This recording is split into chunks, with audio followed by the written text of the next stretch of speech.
How is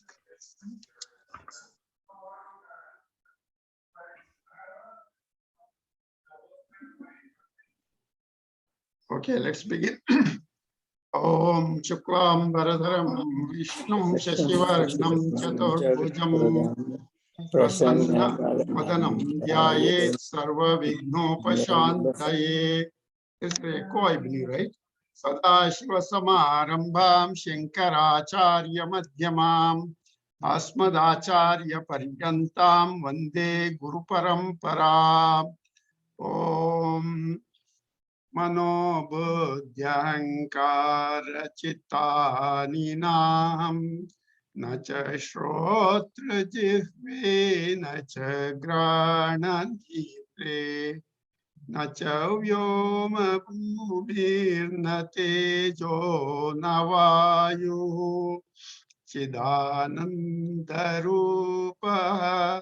शिवोऽहं शिवोऽहम् शिवोऽहं शिवोऽहम् न च प्राणसंज्ञो न वै पञ्चवायु न वा सप्तधातुः न वा पञ्चकोशः न वाक्पाणिपादम् न चोपस्तपायुः चिदानन्दरूपः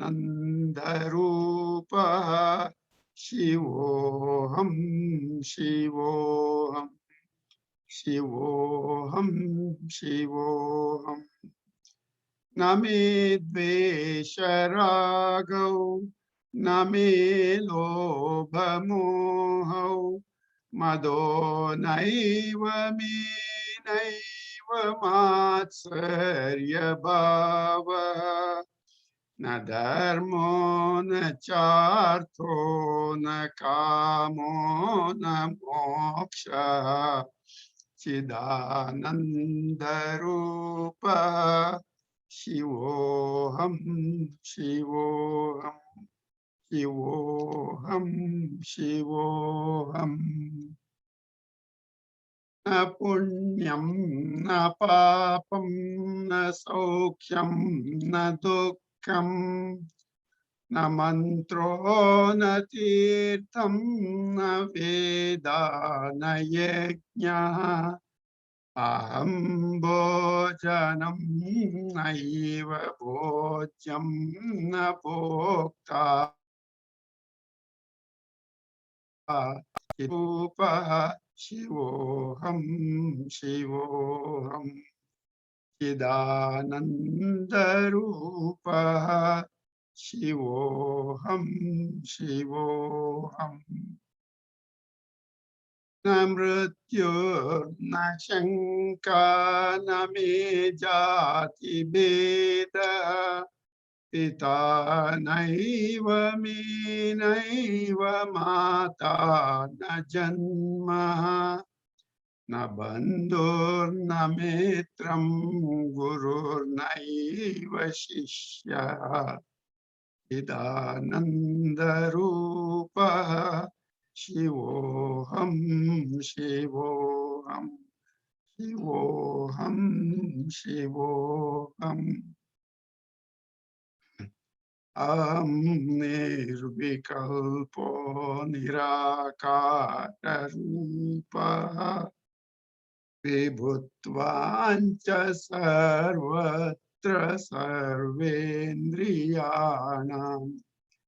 न चासङ्गतं नैव मुक्तिर्न मेयः चिदानन्दरूपः शिवोऽहं शिवोऽहं चिदानन्दरूपः शिवोऽहं शिवोऽहम्. Let us see who has not got a chance to do the invocation so far. Anybody? Yeah, Jayam. Okay, you do the next class. Okay, I will. Thank you, sir, Ramakrishna ji.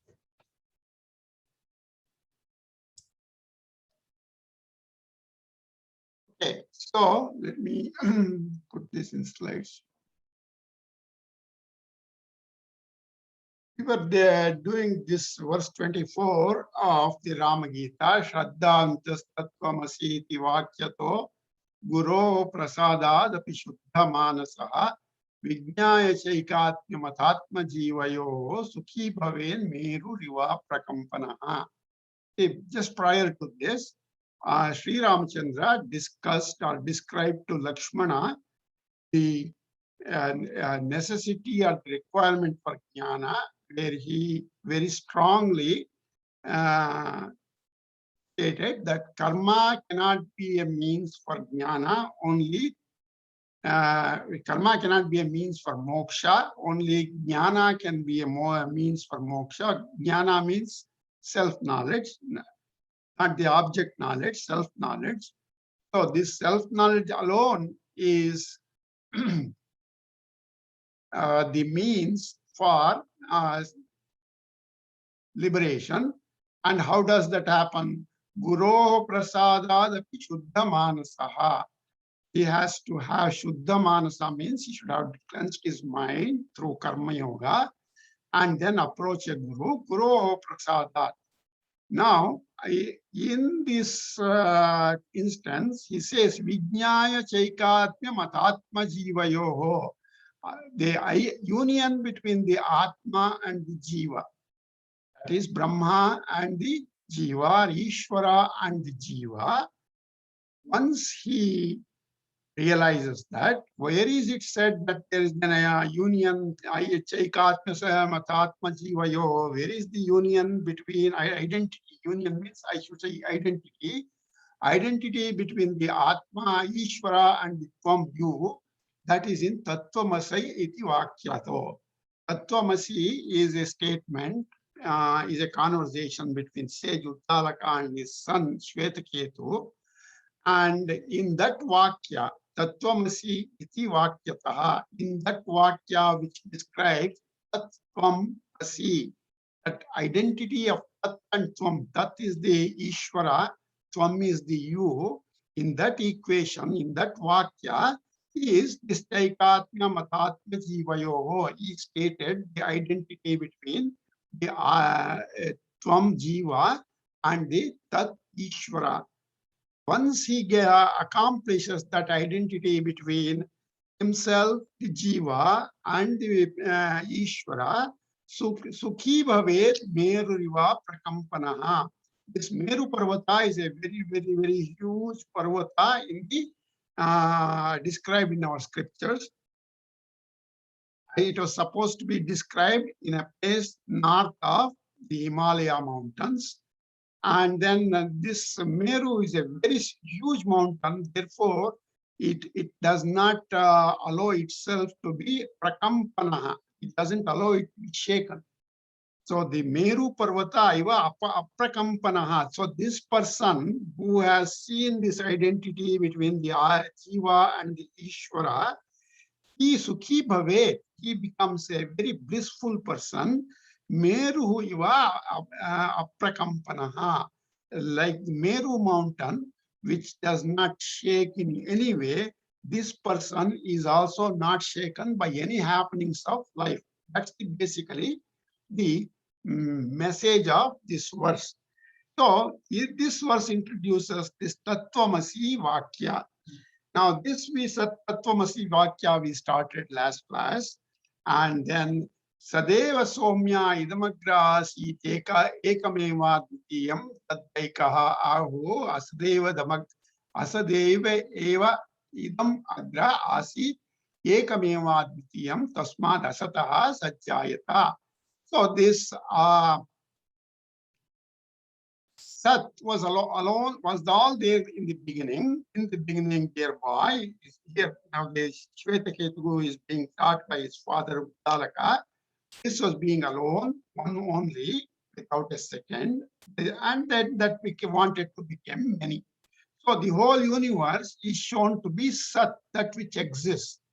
So that Sat, that Ekameta Dvitiyam, that was there in the beginning, before the universe came into existence. That universe was the Sat that was there was represented or became the universe that which exists. So this Sat is that entity which is mere existence, extremely subtle, indefinable, all pervading, one, taintless, indivisible, and pure consciousness. These are all the characteristics of this Sat, or which is also called the Tat. So even in the form of its product, it does not become essentially different.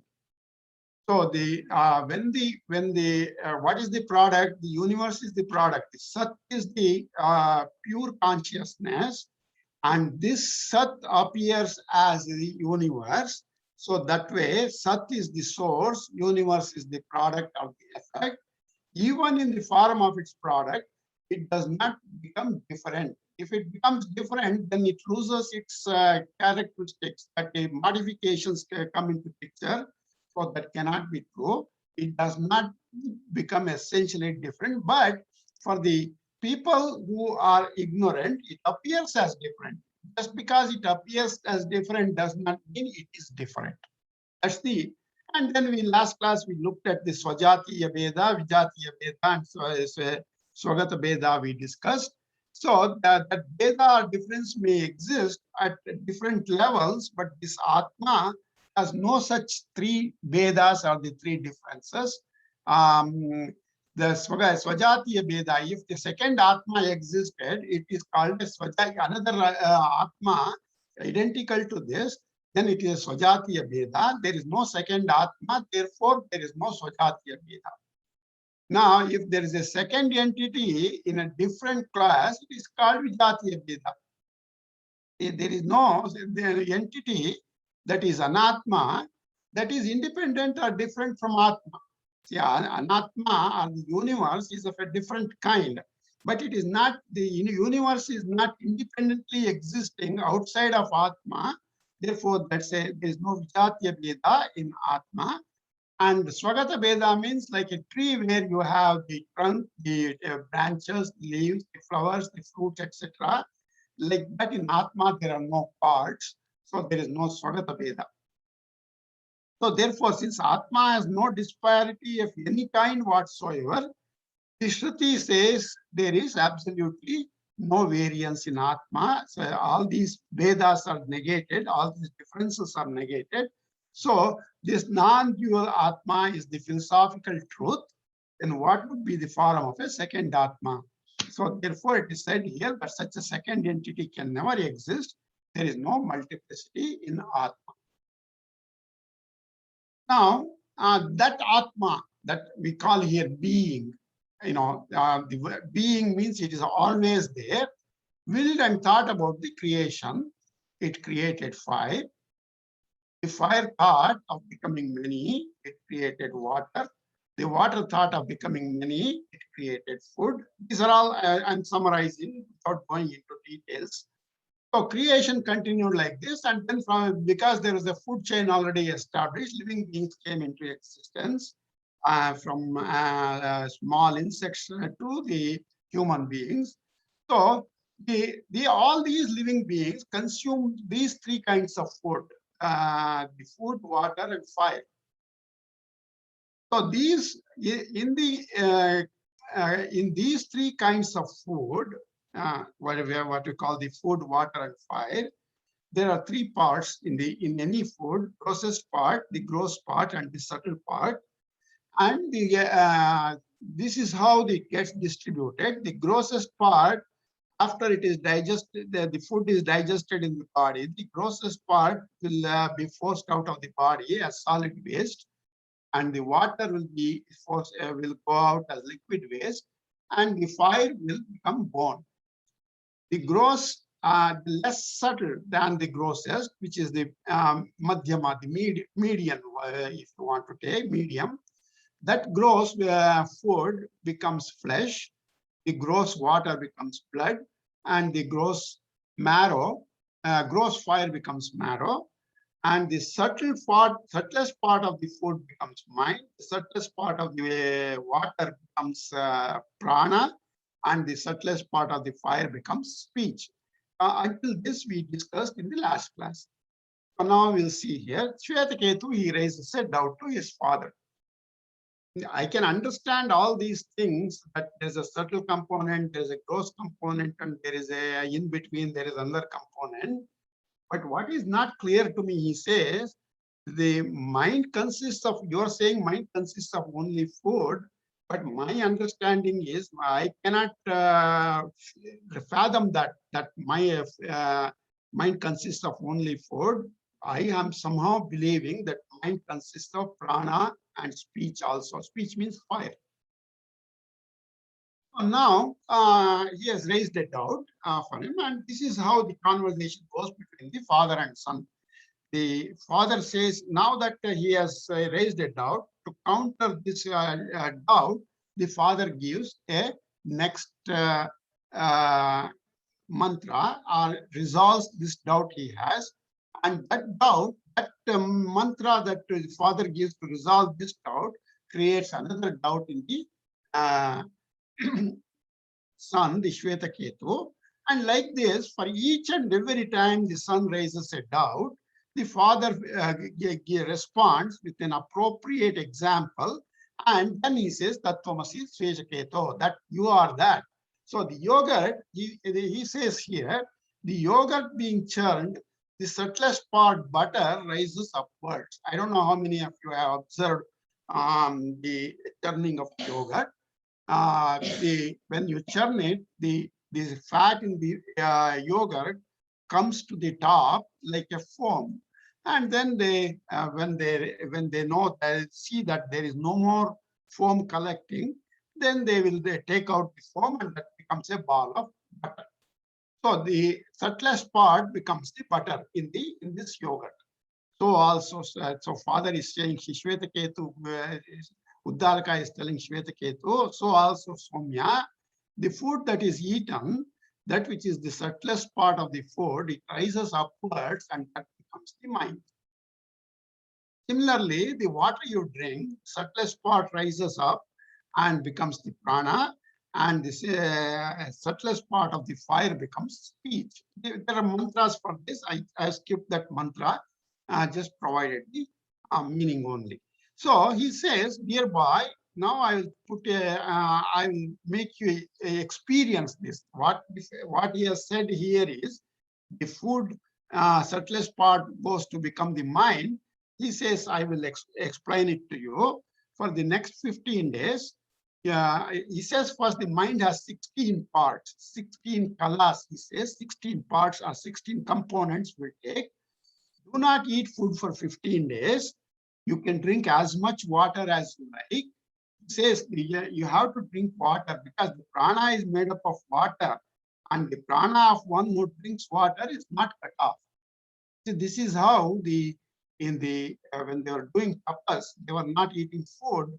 They were sustaining on water for some time, and then they once they get a certain level of stability, they even give up water to some extent. So anyway, he says you drink as much water as you want, but don't eat any food for 15 days. So the son went back, and he came back after the 15 days. So he did not eat food for 15 days.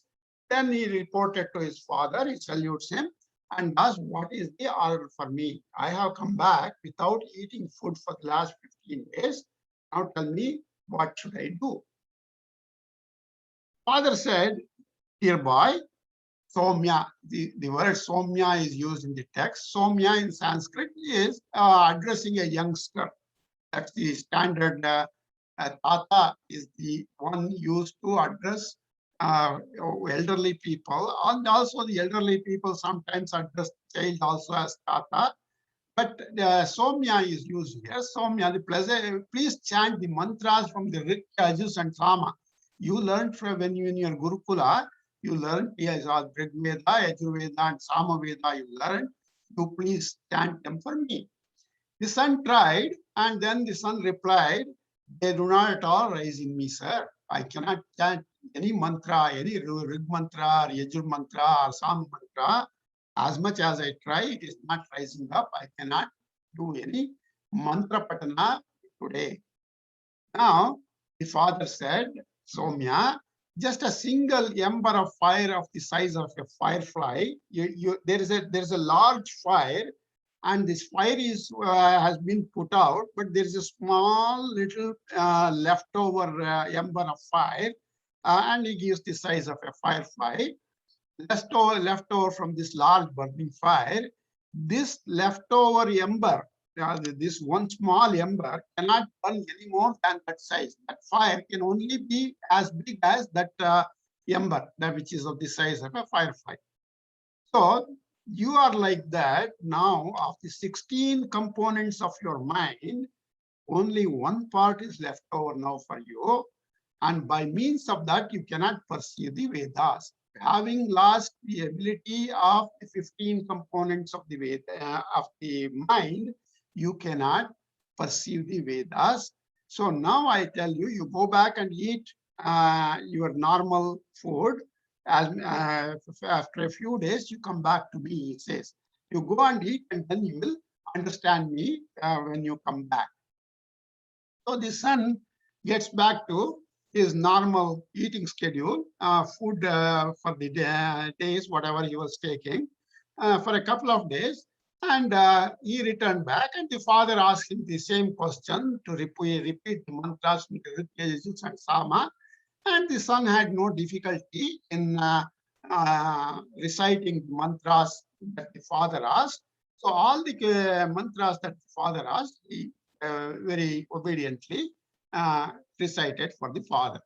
So the father now tells the son, dear boy, this little ember of fire of the size of the firefly that we discussed last time, now that can be made into a large fire by, it can be restored to a large fire by adding some straw, or it can, some other fat or something, and you can blaze it to a large fire. Even a small little fire that was left over, that can be improvised, that can blaze up into a large fire by adding a straw or any other firewood or something like that.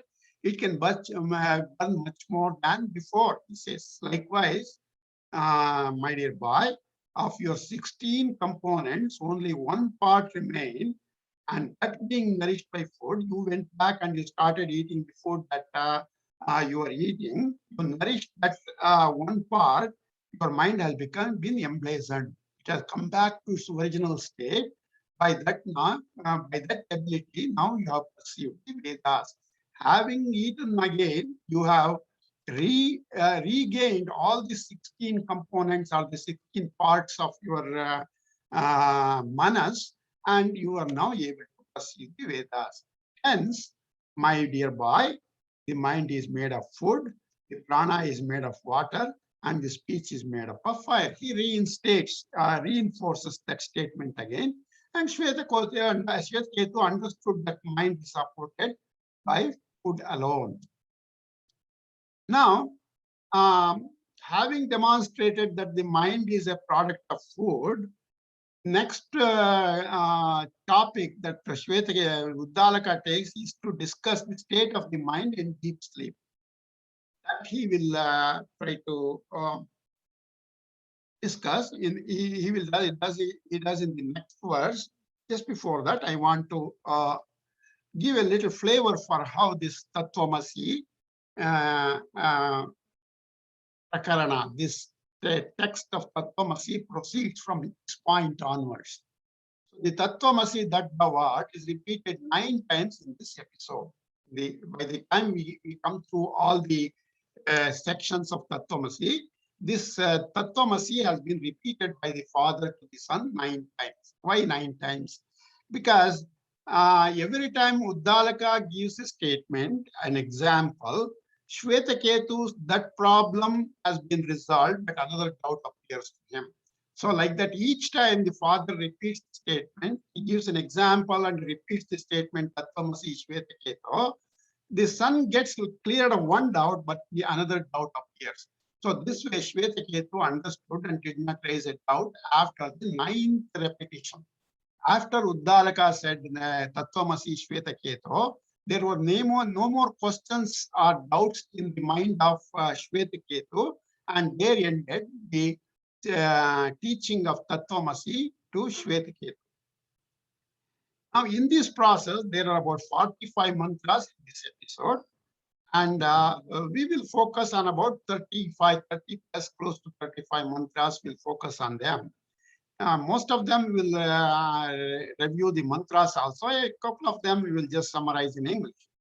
So there are three parts here: the mantras, and then the commentary on the mantras. Shankaracharya, he gives the commentary on the mantras, and then logical justification of Tattvamasi. After giving the commentary on individual mantras, Shankaracharya, he said this is the Shastra statement. These 35, 40, these 45 mantras are the statement of the Shastra.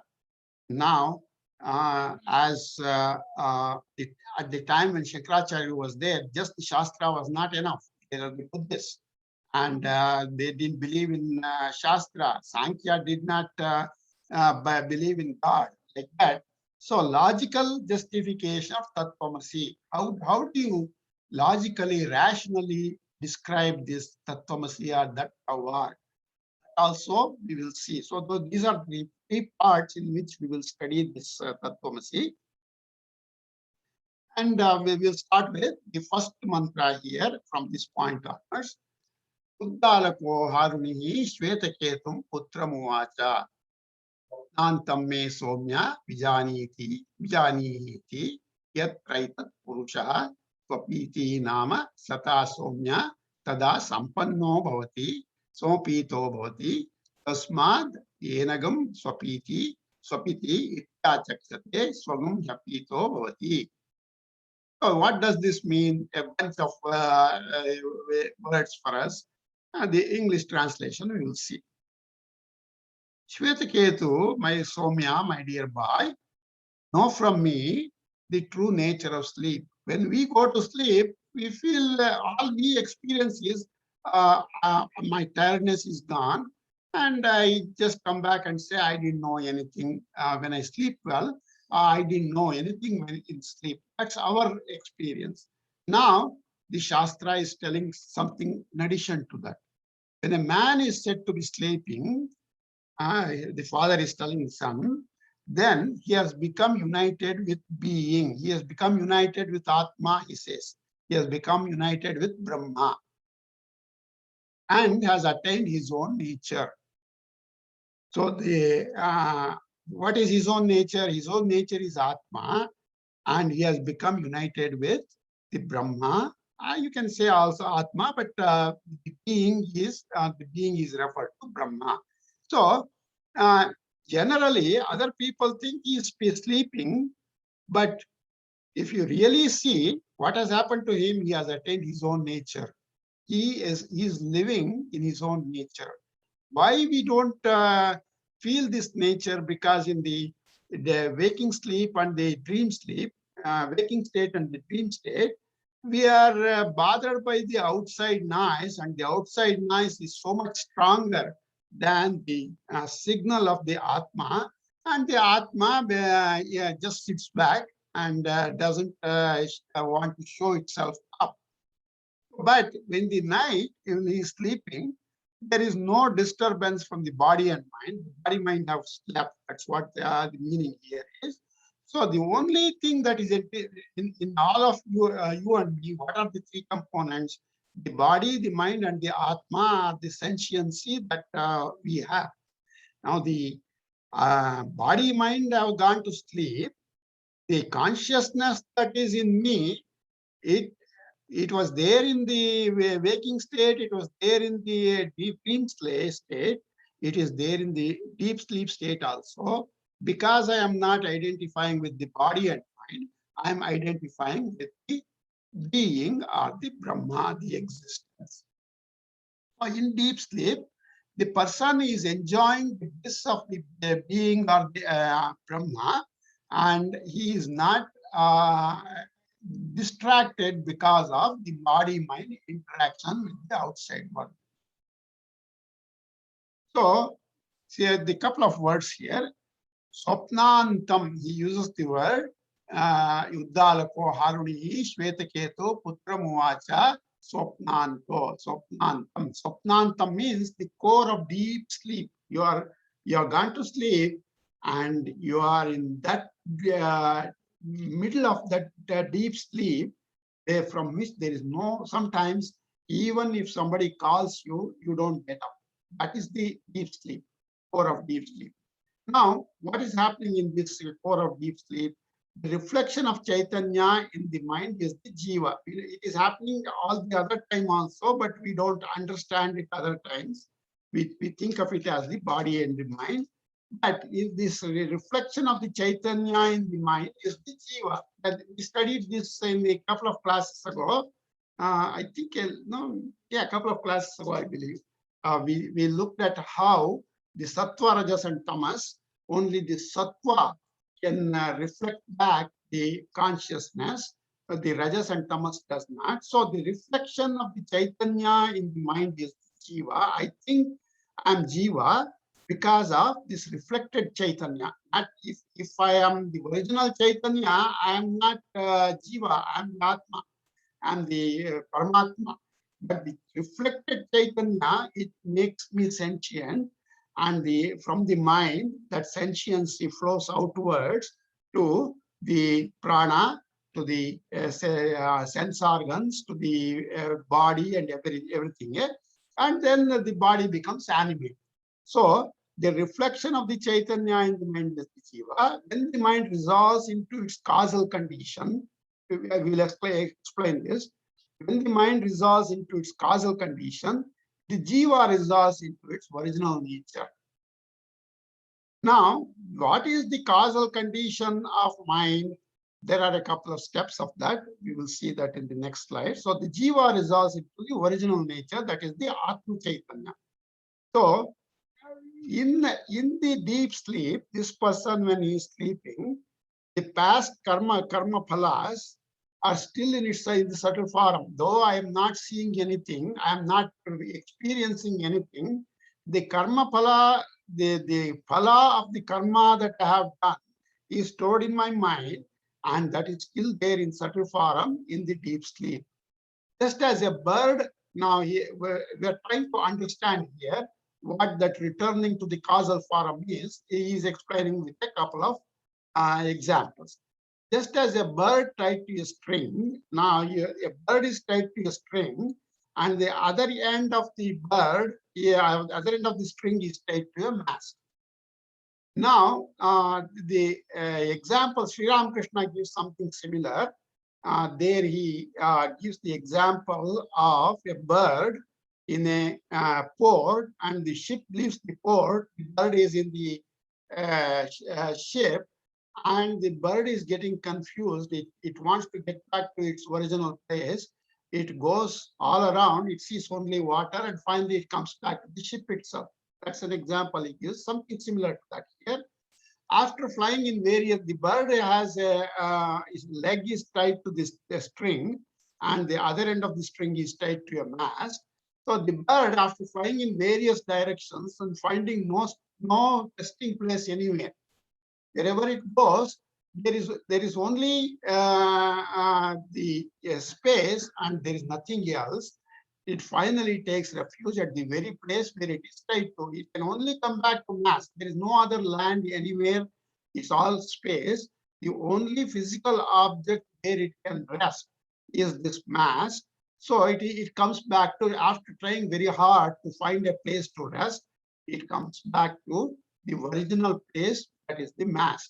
So that this mass where it is tied to, that is the root of the movement of this bird.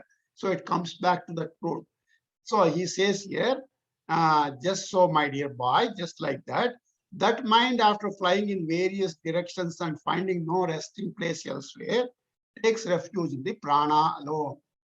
So in all our activities, the daytime, our mind goes here and there and all, and in deep sleep, because it is not going anywhere, it takes refuge in the prana, because prana is the root of the mind. So the mind is tied to the prana. Now, when a person is said to be hungry, what is hunger? He describes here like that.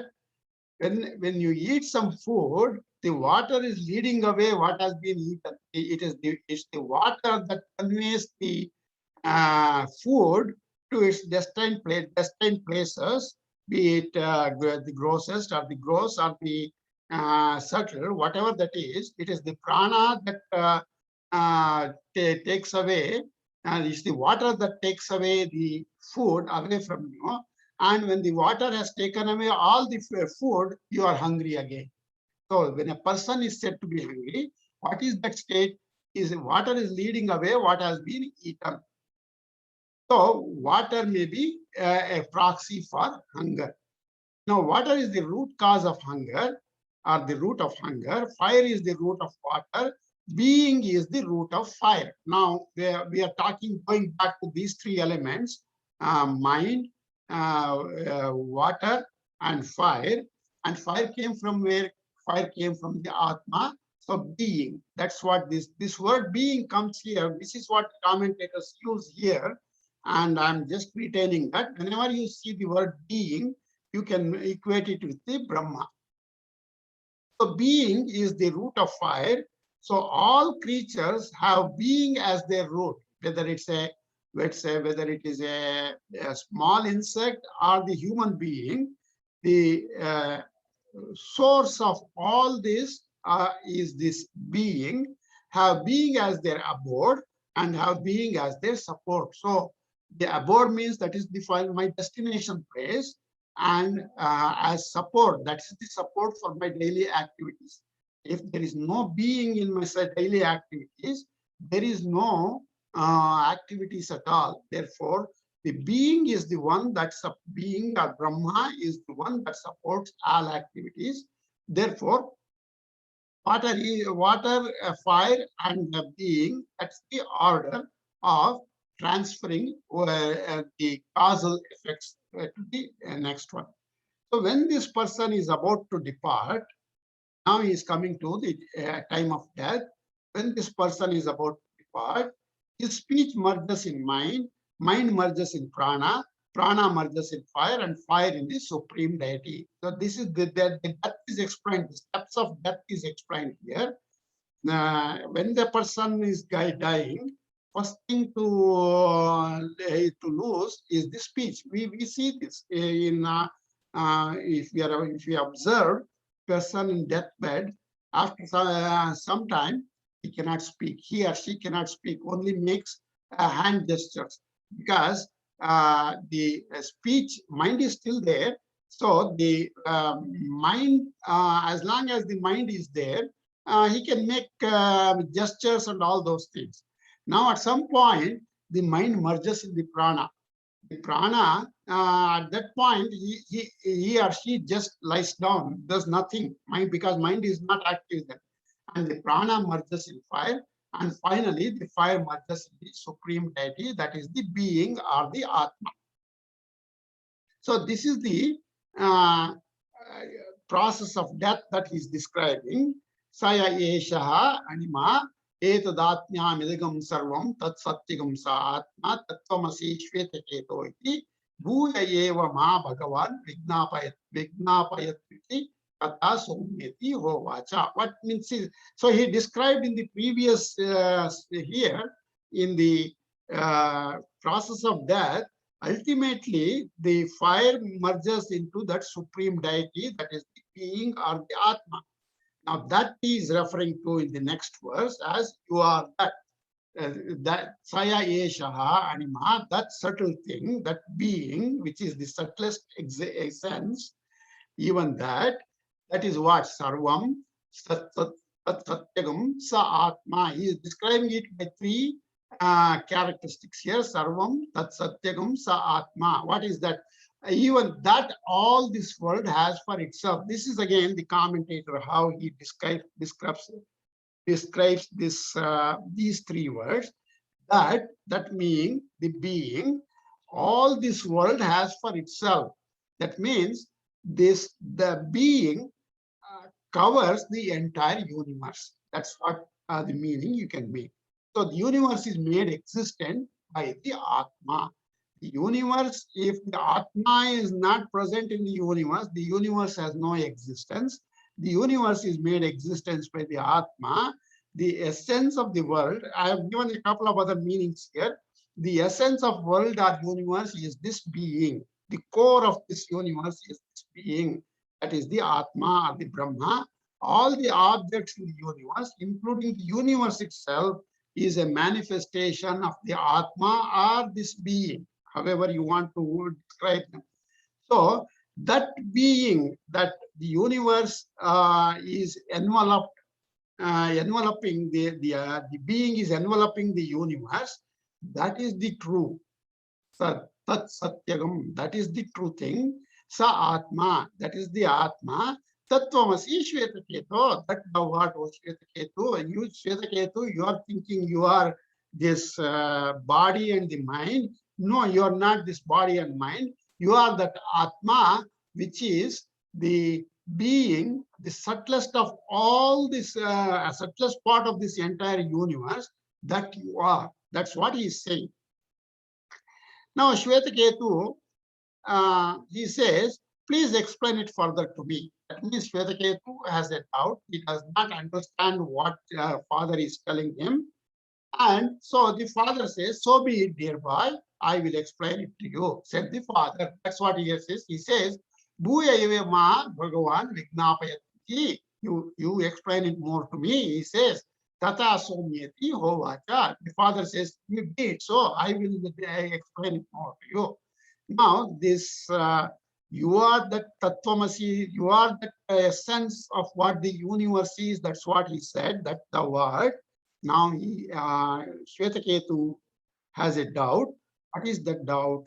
Now, you have to clarify this doubt for me, he says. What is that? You stated that every day the jivas are in Brahma. When you go to sleep, the jivas are in Brahma. Why we don't know that we are in Brahman, even as we are in Brahman?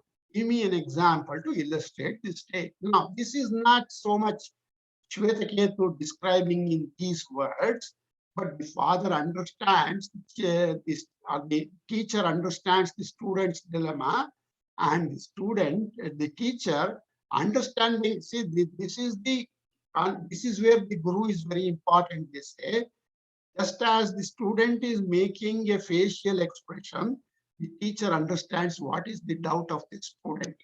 So, like here now, these are put in words by the commentators. So why don't we know that we are in Brahman? Last night I was sleeping, I was in Brahman. Again, I didn't know, I don't know why I did not know at that time. Tell me why I did not know at that time I was in Brahman. That's the question that Shvetaketu is asking.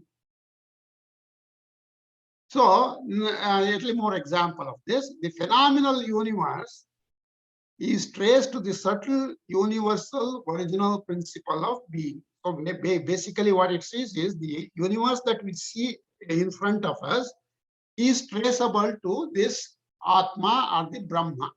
Is traceable to the subtle universal original principle of being, which is the foundation of all that exists and therefore the real root of man.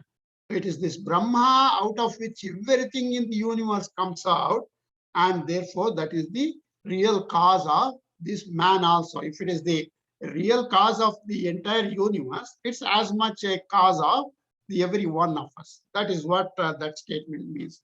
So now this statement, this principle which Atmas the whole universe. Now I have used the word Atma as a verb here. Nobody has ever done that. And when I was reading the commentary, this thought came to me. Atmas, the whole universe, means gold golds the ornament. As an example, I'm giving. Gold golds the, we have heard the word gold pervades the ornament, but it is the gold that makes the ornament gold. That's what it means. Like that is the Atma that makes the whole universe Atma. There is no other entity to make the universe being Atma. So therefore, I use the word Atma as a verb here. This principle which Atmas the entire universe is also the true self of all beings. If it is the Atma of the entire universe, every other individual part of this universe is also pervaded by the same Atma, and therefore that Atma, Atmas the beings also. That being, stripped of its external adjuncts, is identical with the reality which supports the entire universe. So, what are my external adjuncts? It is the body and the mind. If you take away from me the body and the mind, what is left is the self or the Atma, and it is this same self or the Atma that supports my body and mind, is the same Atma that supports the entire universe. So this is very important to understand in the Advaita philosophy. If we think that there is a different support for you and me, then I am not talking Advaita. If I am talking Advaita, the support for you and the support for me is the same Atma, and the same Atma, Atma's the entire universe. So this is to be understood as we go along. So Jiva is in Brahman during sleep or death. So that I'm repeating Shvetaketu's doubt here. The Jiva is in Brahman during sleep and also at death. When the Jiva dies, it is in Brahman. This has confused Shvetaketu. Why does the Jiva not know? That is the question that he is asking. Now, Uddalaka gives another episode to describe this.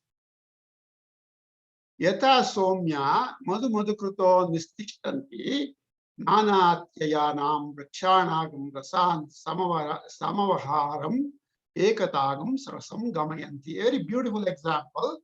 He says, dear boy, the bees make my honey by collecting juices from different trees and reduce them into one essence.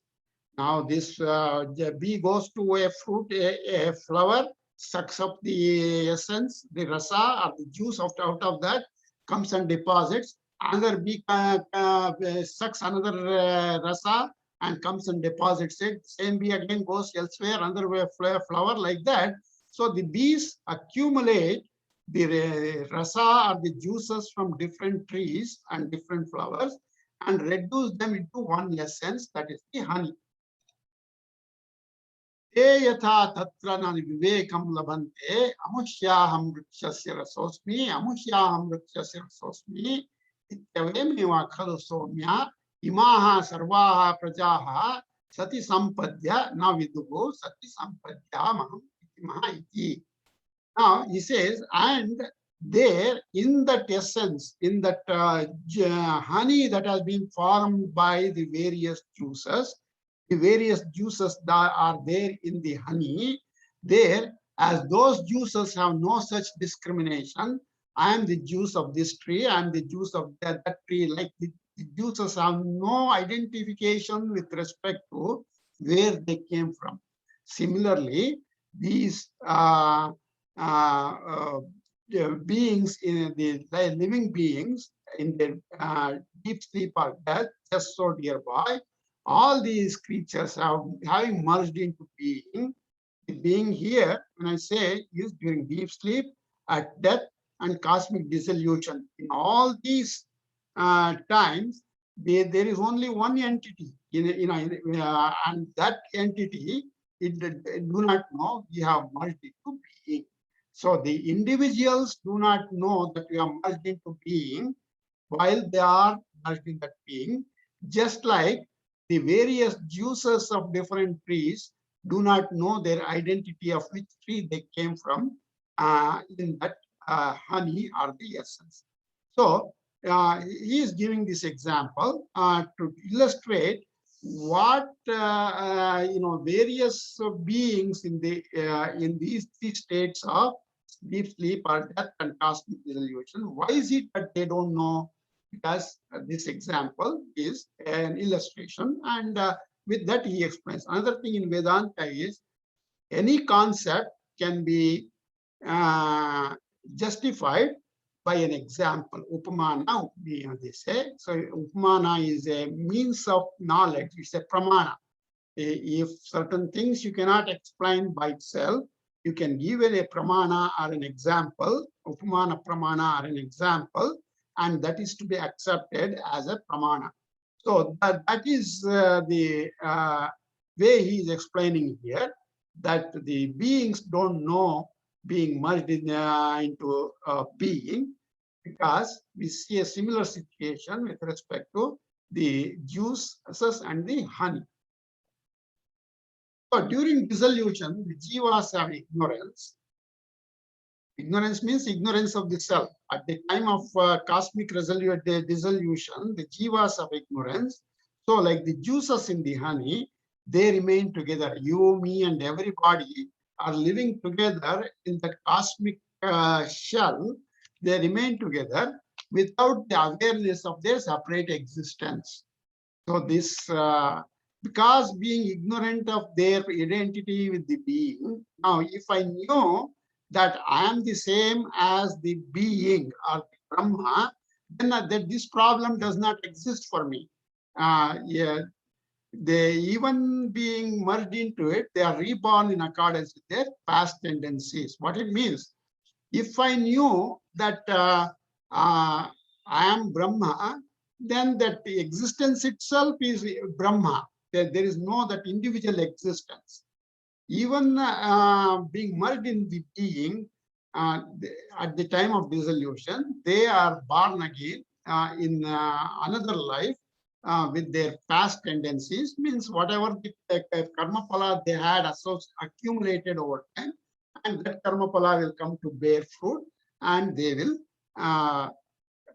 be born again, though they did not know their identity at the time of dissolution in the cosmic shell. So that Brahma, where you were in that cosmic shell, that being, that he says Tattvamasi Shvetaketo here. Saya Yesho Anima. Anima means subtle thing. You know, we will say Anima, Mahima, Garima, that Anima is a subtle thing. Sa Yesho Anima. Etadaatmyam idakam sarvam tat satyam sa atma Tattvamasi Shvetaketo iti. Bhuya eva ma bhagavan vignapayati tata somyeti hovacha. So now giving this example of the honey and the essence, and how the human beings or the living beings are in that being, the Brahma at the time of dissolution, and then they come back. So you are that Brahma, Tattvamasi Shvetaketo, you are the Brahma that you were in that shell at the cosmic dissolution. Now Shvetaketu may have got resolved one doubt. He has another doubt now. That is what he says.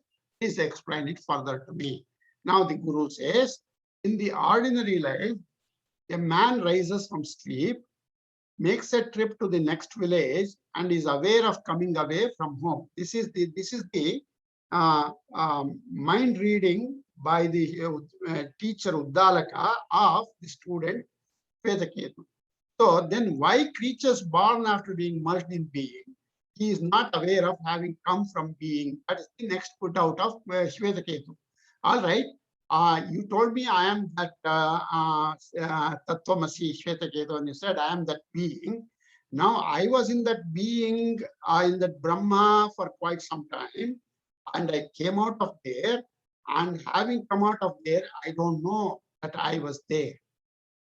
He gives an example. If I slept last night and I make a trip to the next village in the morning, I am aware of coming away from home. I slept, I got up, I dressed, and I came out of home to go to the next village. Now, if that is the case, in that case, I know where I came from. Why is it that I cannot know where I came from after dissolution, after being in that Brahma during dissolution? How is it that I don't know I came from there? That's the question that Shvetaketu seems to have, and that Uddalaka is going to address in the next one. Maha Somya Nadyaha Purustat Prachyaha Syandante Paschat Pratityaha Aha Samudra Samudrameva Piyanti Sa Samudra Eva Bhavati Ayata Tatranamiduhu Yamahamasmi Yamasmi. He is giving the example of rivers and oceans here. The eastern rivers, my dear son, they flow along to the east, and the western ones flow to the west. That's generally we see in the world like that. So they rise. Where do they rise from? They rise from the ocean and merge in the ocean itself. The original source of the river is in the ocean, and finally they flow in eastern direction or western direction, and they merge in the ocean. These rivers merging in the ocean, they do not know themselves as I am this river, I am that river. Once you are in the ocean, your identity is lost. You don't know which river you are. You are a Ganga river or you are the Mississippi river or the Amazon river. You don't know. You are in that ocean. So I don't know whether I am this river or I am that river. Likewise, my dear boy, all these creatures having come from the being do not know they have come from being. You were there, but you don't know. Whatever creatures they will go back to the born again as similar creatures. If I were the X is Vyagrova, Patangova, Kitova, whether it is a tiger or a fly or an insect, whatever it is, you go back to that life again. So he is giving the example of the rivers flowing in different directions, meeting in the ocean. The ocean, once being in the ocean, the river does not know its identity. Like that, as at the time of dissolution, we are all in the being, but we don't know where we come from after taking another birth. स येषो अनिमा एतदात्म्यामिदगं सर्वं तत्सत्यगं स आत्मा तत्त्वमसि श्वेतकेतो इति भूय एव मा भगवन् विज्ञापयत्विति तथा सौम्येति होवाच.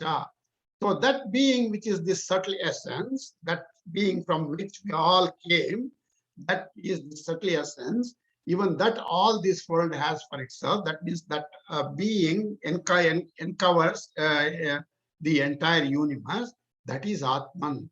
Sa Atma, that is Atman, that is that thou art, Tattvamasi Shvetaketo. So he clears this doubt, why I don't know where I came from during the dissolution where I was, and from there I came. Why is it that I don't know? He explains with this explanation of the rivers and the ocean. Now here, Shvetaketu, of course, has another doubt. He says, now you said about the rivers and the oceans, the ripples, the waves, the foam bubbles, etc., that rise from water. When they destroyed, they do not rise again. If the wave dies, the ripple dies, the foam dies, they do not rise again. Then why should the jiva not be destroyed with when merged in Brahman? Now, why should the jiva come back to life to take another birth and another being? Whereas the example of if you take the foam, waves, bubbles, etc., in the ocean, in the water, they don't come back. They are there, gone forever. That's the question, seems to be bothering the sun. And so for that, the answer comes like this. Asya somya mahato vrikshasya yo mulo abhyahanyat jivan sravet yo madhye abhyahanya jivan sravet yo agre abhyahanyat jivan sravet sa esha jivena atmana anuprabhuta epiyamano modamana stishtati. A whole lump of words here to a mouthful. And he says the meaning goes like this: of this large tree, he shows that tree here, of this large tree nearby, if you were to strike at the root, it would exude sap, rasa. Sap is rasa. So there will be some leakage of this sap of the tree when you hit it at the root. So still the tree is living. It's a big tree, and they have made a small cut in it. But this where it is cut, there is a leak of the sap. But still is the tree is living. If you strike it at the middle, you would exude sap in that place, though still living. If anyone were to strike at the top, it would exude sap, though still living. So as the tree is pervaded by the living cell, it stands firm, drinking constantly and rejoicing. The tree is sucking water from the ground, and the life is there in the tree. Tree is pervaded by the living self. The jivatma that you and I have, the tree also has a jivatma like that. It stands firm, drinking constantly and rejoicing. So, as different portions of the tree exude sap, it is inferred that life is pervading everything. The entire tree, the life is there in the entire. This the example is trying to show that the life pervades everywhere in the tree, and likewise it pervades in every one of us and in every place in each one of us. So as the tree, different portions of the tree exude sap, therefore the inference conclusion that we make is that the life is pervading the entire being, be it a tree or a human being. अस्या यदेकागं शाखां जीवो जहाति अथ सा शुष्यति द्वितीयं जहाति अथ सा शुष्यति तृतीयं जहाति अथ सा शुष्यति सर्वं जहाति सर्वं शुष्यति. Now instead of making a cut, if you start taking away the branches, if life leaves one branch of the tree, either by cutting or by some other means, mechanism, if the life leaves one branch of the tree, then that branch dries up. If it leaves a second branch, then that branch dries up, and like that, if life leaves a third branch, then that branch dries up. If life leaves the entire tree dries up. We have seen that also during a certain heavy rainy season. The whole tree is dead, and therefore the entire tree dries up. The tree associated with Jivatma, pervading everywhere, absorbing the water from the earth, is enjoying its life. So the tree is supported by the water from the earth, and it is living a life. Similarly, the body is living because of the association with the Jiva. The body by itself has no ability to live. It is the Jiva that makes the body to live. We know this. Even when the jiva leaves the body lies dead, and we make arrangements to dispose of the body. Therefore, the essence of the body is the jiva. So, life is withdrawn from diseased or broken branch of a tree. Life withdrawn inwards. So, jiva pervades the mind, speech, and prana. It is also withdrawn from the prana. So jiva ultimately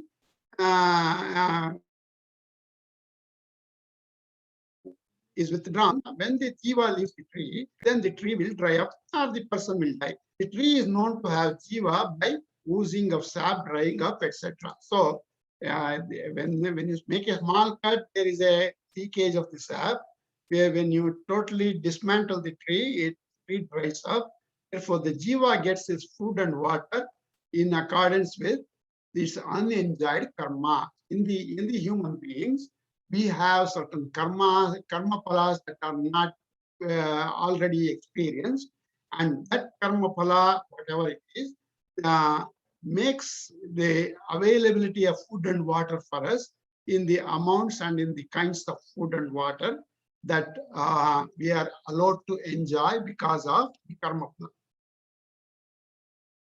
So, एवमेव खलु सौम्या विद्धीति होवाच जीवापेतं भाव किलेदं म्रियते न जीवो म्रियते सय एषो अणिमा एतदात्म्यगं इदगं सर्वं तत्सत्यगं सा आत्मा तत्त्वमसि श्वेतकेतो इति भूय एव मा भगवन् विज्ञापयतु इति तथा सौम्येति होवाच. So now the father gives this example of the tree and how the life is supported in the tree by the jiva. The father is now saying, dear boy, know that like being left by the living self, that is the jiva leaving the body, this body surely dies. But what happens to the living self that leaves the body, that doesn't die? That is after the next experience of the next karma phala. And therefore the living life keeps, living self keeps on searching for that next body where to go and implant so that it can work out its karma phala. That being which is this subtle essence, that jiva, that is looking for the next life, which is this subtle essence, even that all this world has for itself. That is the Atma that covers the entire universe. That is the true. So, Atma tat satyam tasarvam tat satyam sa Atma. That is the true. That is the Atman that thou art Shvetaketu. So when whatever that leaves the body at the time of death, that you are. You are not the body. That you are. That thou art. That example he gives to identify his true identity. That you are the Atma. Okay.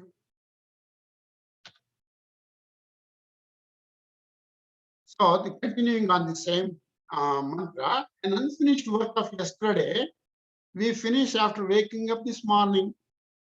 We all know that. Just born creatures evince interest in for food. Just born baby or an animal, calf or whoever it is searching for food, and it has this fear in it. A baby has fear, and a calf has fear. So where did this interest in food or fear come from? For somebody who is just born, what cause can you give for the emotional experiences of the child? That is an indicator of past life experience. So how do we know past life experience? Past life was there. Another example, data point is the Vedas talk about Agnihotra. If you do Agnihotra, you will, after your death, you will go to this place and this place and this place. So that indicates the existence of Jiva even after death. If the Jiva doesn't exist, there's no question of going somewhere else. So Jiva is immortal. That's the conclusion he's making. So having made that the Jiva is immortal, he says that Tattvamasi Shvetaketu, that Jiva is nothing but the Atma, the immortal. Now Shvetaketu has another doubt. That's why he said continue. Self is extremely subtle and is the essence of that of the being. How can this extremely gross universe with its diverse names and forms be produced from that self? This is a very important question that comes from in this Tattvamasi, and it answers a lot of questions for us. So please explain to me further. That means I have this doubt. The self is extremely subtle. The universe is gross. How can this subtle self give rise to a gross universe? Now the father gives him the next mantra. Negrodha palamata ahareti idam bhaga iti binditi binnam bhagava iti kimatra pashyasiti anvya ivema dhana bhagava iti asa mangaikam binditi binna bhagava iti kimatra pashyati iti nakinchana bhagava iti. Now the father says there is a banyan tree in front of the ashrama. He says, you bring a fruit from the branch, the fruits have been fallen on the ground. You bring a fruit from the banyan tree. So the son goes out and brings the fruit from the banyan tree. Here it is, sir. So the father says, break it. Binditi. He says, you break it. It is broken, revered sir. And he breaks it, and it is broken, revered sir. So what do you see in this? He says, Kimatra pashyati anya ivema. So I'm seeing as these seeds, small like particles, reverse sir. So he says, so you take one of those like a little seed, that particle, take one of those, he says, it is broken. So the son broke that one seed and it is broken, sir. And what do you see in it? He asked. The father asked. The son says, I don't see anything. I don't see anything in that broken little seed coming out of the banyan tree fruit. And nothing is seen, sir. So, Tagam Hovacha, Yam Vai Somya, Yeta Manimanam Vibhalayase, Yetasya Vai Somya, Yeshonidna Evam Mahan Negrodastishati, Radhastva Somyet. So the father tells him, say, this boy, dear boy, this subtle essence that you cannot see anything inside the seed of this Nigrodha Phala, which you do not perceive, you don't see anything. From this unperceivable little seed of the Nigrodha banyan tree, this large tree stands in front of you. That little anima, that little like smaller than an atom, in that seed is this universe. In this huge tree, like that, in that subtle Atma or the Brahma, the entire universe is there. That's the example he gives to show that from the very subtle thing, a huge gross object like the universe can come out. So the Shastra has said that from the tree, from the Brahma, the universe comes. That is what all the Shastras have said so far. It is now established by logic and scriptural authorities. Scriptural authority is the Shastra that it has said, and then now it is established by logic here, by experience, by logic. It is shown that the universe of names and forms has come out of this subtle essence, the being. So now the father gives an extra advice to the son: have faith. He tells Shraddhastva Somyati. He says, hey, Somya, you have faith. Have faith is to impress, but with faith alone, the effort to pursue ensues, and then understand the reality. If you don't have the faith, you don't do any work at all. But if you have the faith that this is how the tree has come out of this subtle seed, likewise the universe has come out of this subtle self, and that faith is impressing upon him to make further studies on this subject. Yeshonima etadatmyam idagam sarvam tatsatyam saatma tattvamasi shvetaketo iti bhuya eva ma bhagavan vignapayatu iti tata somyati hovacha. This is a standard sentence again. That being, that little substance, that subtle essence that you saw in the Nigrodha fruit seed, the same seed, the same self that is so subtle, out of which the universe has come out, it says that is that subtle essence, even that all this world has for itself. So the entire universe is pervaded by this subtle substance. That is the true. That's Satyagam, that is Atma, that is Sa Atma, that thou art Shvetaketu, you are none other than that self for Shvetaketu, he says. Now, of course, Shvetaketu raises his hand again. He says, please explain it further to me. What is his doubt now? He says, if that being is the cause or the root of this universe, then why is it not perceived? You said that is the cause of the universe. That self is the cause of the universe, and I can see that the little small seed is the cause of this tree, as you have explained. And then why is it not perceived? Why do I not see that? That's the doubt he has. Now he brings another beautiful example. It says Lavanam yet dudako dudake avadhaya adama pratarupasita sidata saha Tata chakara tagam hovacha yadosha lavanam udake avada anga tadaharati tadahareti tadvamrisha viveda. He says, he tells his father in the night, he tells his father to bring a cup of water, and he comes, asks him to bring some salt and put the salt in the water.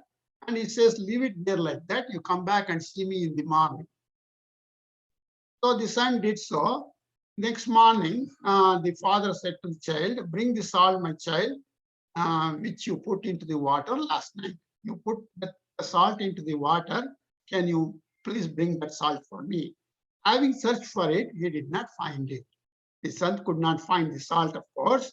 And then yatha veenamevanga asyantadachameti achameti katamiti lavanamiti madhyadachameti katamiti lavanamiti antadachameti katamiti lavanamiti abhiprasyetat atha mopasidata iti tadda tatchashvat samvattate agumho vacha vavakila sat somya na nibalayase atraiva kileti. What it means is this: this salt has been disappeared, has dissolved in the water, and he says, asya antadachameti. You do an achamana. Achamana is sipping the water a little.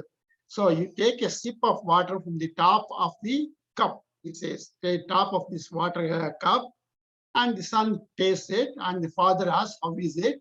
It is salt. He says, katamiti, lavanamiti. The father asks, how is that? How do you taste it? And he says, it is salt. Then he says, take a sip of water from the middle, and he asks, how is it? It is salt. And take a sip from the bottom. How is it? It is salt. Now, here he says, salt dissolved in hot water, it cannot be perceived by sight or touch. Yet, it may be known by taste, by experience. You can experience the taste of the salt water, but you cannot see the salt. So Brahman, the cause of this universe, is in this body. The body is the product of fire, water, and food. And then the food, water, and fire, they have their root in the Brahma. And therefore, this Brahman is not perceived by sense organs, like the subtle essence of salt was not perceived. But there are other means to know it. You came to know of the existence of the salt by experiencing it, by tasting it. Similarly, there are other ways to know this Brahma, though you cannot perceive by your sense organs. Now, of course, he'll ask, what is that? So that sa esho anima etlatmyamitikam sarvam tat satyakam satma tattvamasi shvetaketo iti bhuya evama bhagavan vignapayati tata somyati soho vacha. So that being, that essence out of which the universe comes, like the salt that you saw in the water. So that being, which is this subtle substance that has all this world for itself, that covers the entire universe, that is the true, that is the Atma, that the word Shvetaketu. Now, Shvetaketu still has the doubts. Sir, please continue. Please explain me further. And what is the doubt that he has, that the teacher understands? What is the other means by which being can be known? Now he is giving a facial expression. There are other means to know it. What is that? What is that other means to know it? Seems to be the question of Shvetketu. Now he says that the father, you throw this water and come back to me. And this way, father, son obliges. Nearby, as you do not see what is present in this water. Oh, indeed it exists. You know that it exists because you yourself put it in the water last night and you are experiencing the salt by tasting it. Similarly, the being exists indeed in this body.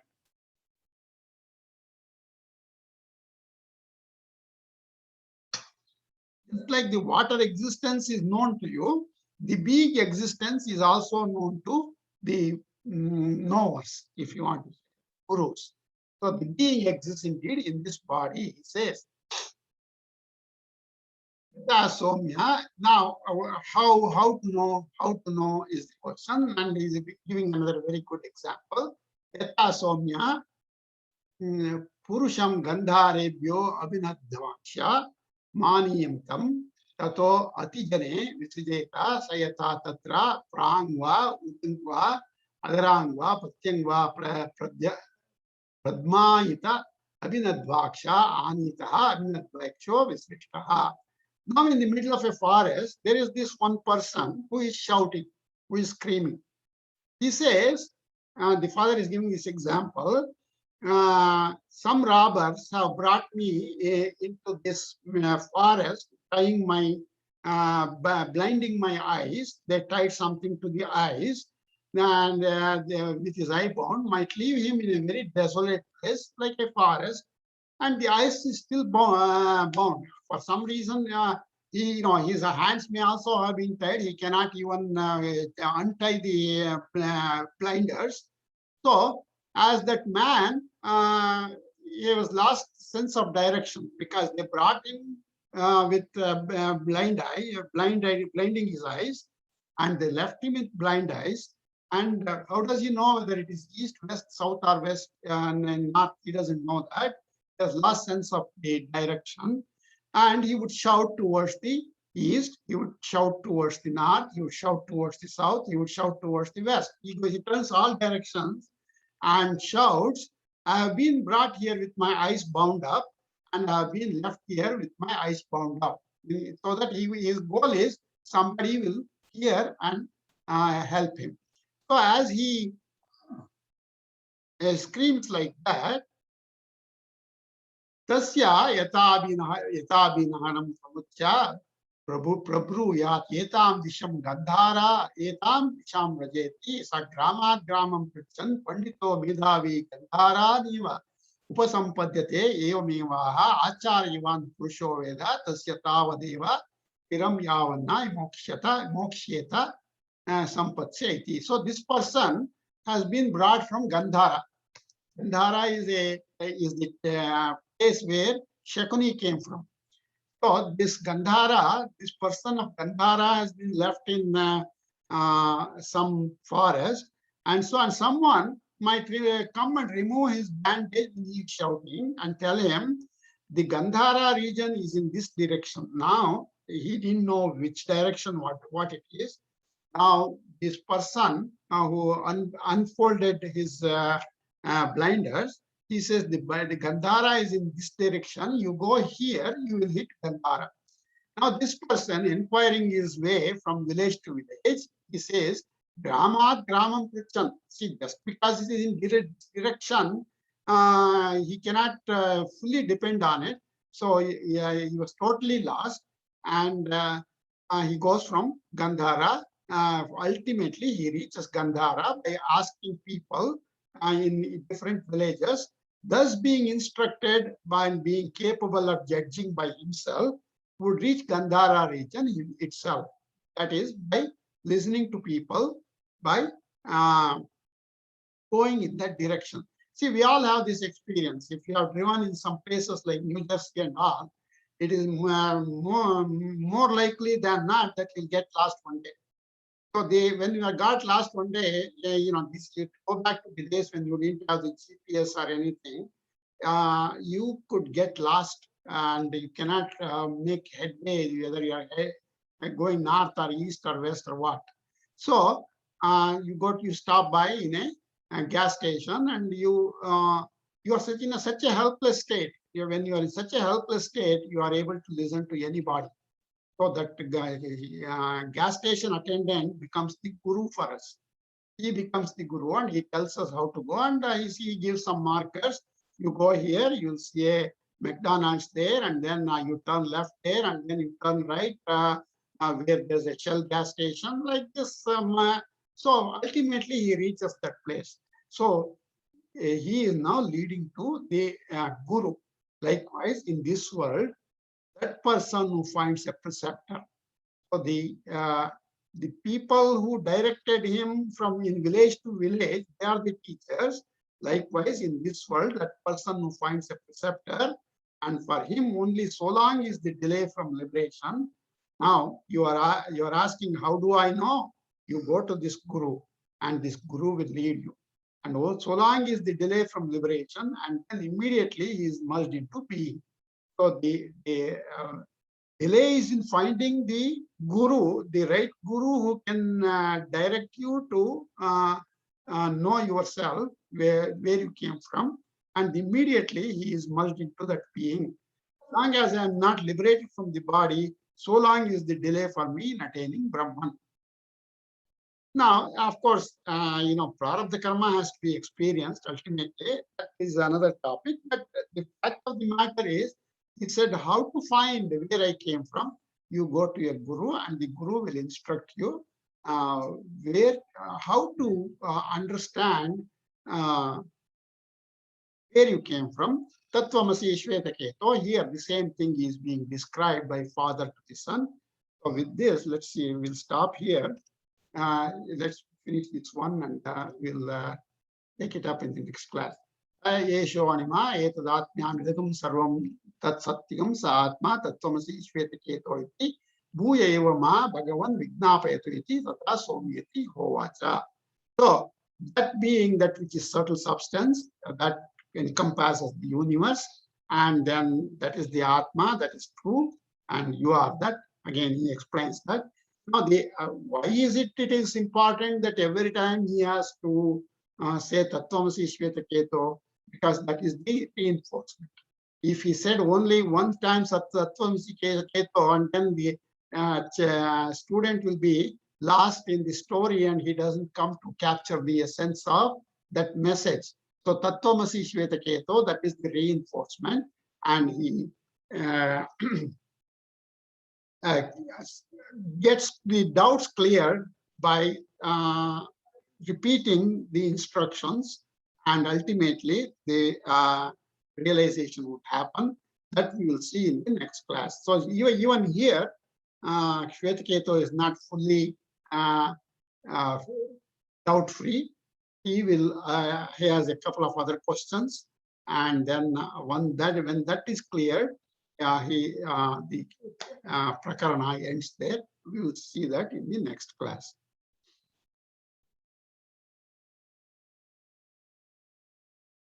Om sarve bhavantu sukhina, sarve santu niramayaha, sarve bhadrani pashyantu, ma kaschid dukkha bhag bhavet. Om Shanti Shanti Shanti Hari Om Tat Sat Sarvam Shri Krishna Arpanamastu.